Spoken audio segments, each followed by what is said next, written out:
One of the issues that really bothers me right now is that our veterans are not being taken care of. And I'll tell you why veterans issues is really a big problem, okay, for me. Uh, One, they have already given up service. And a lot of these kids, and I've seen them firsthand, you bring them in at like 17, 18 years of age. They put them on this new equipment and this new technology that makes them think that they're just dealing with targets. Okay, it looks like a video game that they're playing, and then they send them over to some foreign land, and they tell these people that the people that they're going after is just targets, and they look through these scopes, and they see this video game like activity in the scope, and they pull the trigger. And then they walk over and they see it's a 12-year-old, or they see it's a mother, or they see it's a young man the same age as them, who is now, if he's not dead, he's missing a limb or something. And they see their buddy next to them also, get traumatized by a bullet or an IED. When they come home, they don't have the services to help them to get back into society and to be productive. They're still seeing the sights and hearing the sounds of being there as if it happened. And here's what's worse. There was information that was suppressed by pharmaceutical companies that dealt with antidepressants and anxiolytic medications, the ones that you use for anxiety.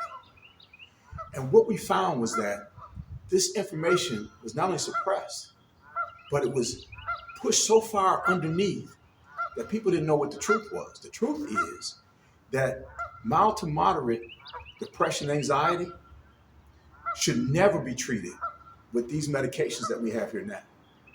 That it keeps people locked into their trauma. So here we are telling them to go to counseling, and these medications won't allow them to be able to open up their spirit, their mind, to accept what the counseling is offering.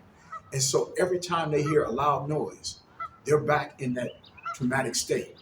Every time they see someone hurt, they get flashbacks to those situations. They can't sleep at night. They can't engage with their family. And a lot of them tell me that even when they're on those medications, they feel like zombies.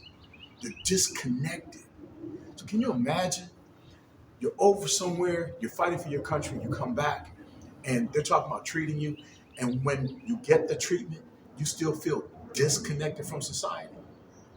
And now we have medications that they have access to that the veterans themselves are telling us they feel better. They're reconnecting. And we're telling them they can't have it.